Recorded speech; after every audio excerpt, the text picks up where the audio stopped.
విశాఖలోని సీతమ్మధారలో ఆపరేషన్ లంచ్లో భాగంగా శనివారం ఉదయం ఆక్రమణలను జీవీఎంసీ సిబ్బంది తొలగిస్తున్నారు.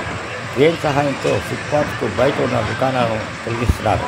తమ వ్యాపారాలు పోతే ఎలా బతకాలి అని పలువురు వ్యాపారులు ఆవేదన వ్యక్తం చేస్తుండగా ట్రాఫిక్ ఇబ్బంది లేకుండా పోలీసులు ఏర్పాటు చేస్తున్నారు. ఇప్పటికే విశాఖలో శుక్రవారం సాయంత్రం నాటికి 1053 ఆక్రమణలను తొలగించారు.